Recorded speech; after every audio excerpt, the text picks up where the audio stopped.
राहुरी तालुक्यातील उमरे येथे स्वस्त धान्य दुकानात लाखो रुपयांचा घोटाळा झाल्याची घटना नुकतीच उघडकीस आली। मात्र या घटनेतील एका आरोपीने या घोटाळ्यात सामील असलेल्या अनेक मातब्बर पुढाऱ्यांची नावे घेऊन रेशनचे धान्य कोठे जात होते याचा खुलासा केला। यामुळे सदर घोटाळा प्रकरण पुन्हा एकदा चर्चेत आले आहे। राहुरी येथील तहसीलदार नामदेव पाटील यांच्या आदेशाने पुरवठा अधिकारी सुदर्शन केदार यांनी राहुरी पोलीस ठाण्यात फिर्याद दिली होती। त्या फिर्यादीत म्हटले आहे की तालुक्यातील उमरे येथील सोसायटीच्या स्वस्त धान्य दुकानाची सेल्समनच्या उपस्थितीत तपासणी केली। रेशनच्या धान्याचा पुस्तकी साठा व प्रत्यक्ष साठा यांचा ताळमेळ घेतला। त्यात तफावत आढळली। गहू 55 क्विंटल, तांदूळ 106.38 क्विंटल, साखर 17 किलो असा एकूण 161.55 क्विंटल साठा कमी आढळून आला। 5 पंचांच्या समक्ष विहित नमुन्यात पंचनामा करण्यात आला आहे। स्वस्त धान्य दुकानदार उमरे यांनी जीवनावश्यक वस्तू कायद्यातील नियम व अटींचा भंग केला आहे।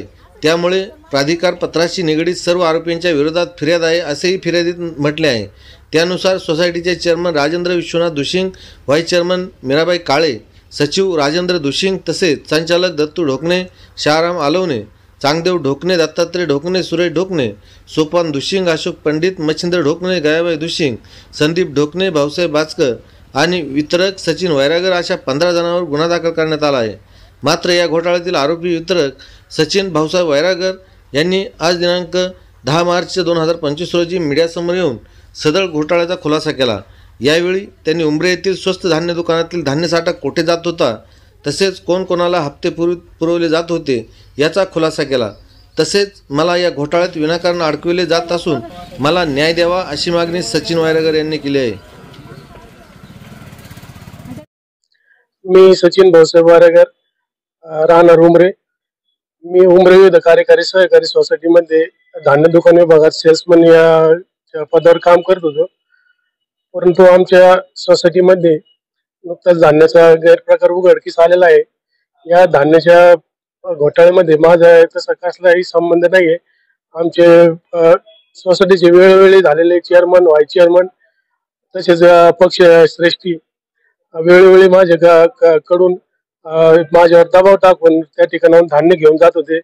तसेच गेल्या 2 वर्षापासून जे चेअरमन, व्हाईस चेअरमन झालेले आहेत त्यांना दरमहा 2 ते 2.5 हजार रुपये त्यांना हप्ता अशा स्वरूपात पोच करायचो। त्यामुळे आता संपूर्ण जबाबदारी हप्ता संस्थेचे चेअरमन वेळोवेळी झालेले दत्तू सुरुवातीला दत्तू निवृत्ती ढोकणे, नंतर मीराबाई लक्ष्मण काळे यांचे पती दादाबा काळे इत्यादी म्हणजे आतापर्यंत झालेले चेअरमन शहाराम आलवणे असतील यांना वेळोवेळी 2.5 ते 3 हजार रुपये हप्ता देत होतो। तर परंतु आता हे सर्व प्रकार माझ्या माथी मारून माझ्यावर अन्याय करण्याचा प्रयत्न होत आहे। तर तरी ते वेळोवेळी संचालक मंडळाचे सर्व सदस्य घेऊन जात होते। दर महिन्याला 2-3 सर्व संचालक मंडळातले होते, आता जे चालू संचालक मंडळ। आणि आता हे सर्व माझ्या माथी मारून मला यामध्ये गुंतवण्याचा प्रयत्न करत आहे। तरी मला न्याय मिळावा एवढी एक माझी विनंती शासनाला। बक्षीसश्रेष्ठी अशोक दामोदर ढोकणे वेळोवेळी येऊन माझ्याकडून घेऊन जायचे। परत कारभारी पंढरनाथ ढोकणे इत्यादी माझ्याकडून घेऊन जात होते कट्टे। तिथे येऊन माझ्यावर दबाव आणून दे, नाही तर तुला कामून काढून टाकीन, तुला असं करीन तसं करीन अशी भीती दाखवून माझ्या प्रपंचासाठी मला त्या ठिकाणी काम करावं लागत असल्यामुळे मी यांच्या दबावाला बळी पडून आता हे झालेलं आहे। शाळेला कट्टे जात होते का? शाळेला संस्थे विद्यमान चेअरमन यांचे गुरुकुले उमऱ्यामध्ये त्या ठिकाणी विद्यार्थी शिकायला आहेत त्यांच्यासाठी पण कट्टे मागून घेत होते माझ्याकडे।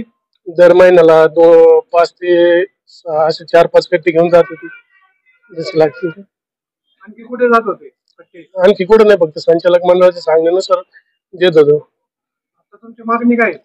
मागणी माझी या प्रकरणामध्ये मला मुद्दाम गोवण्यात आलेलं आहे, तर मला न्याय मिळावा एवढीच एक विनंती आहे माझी। प्रतिनिधी RR जाधव, राहुरी।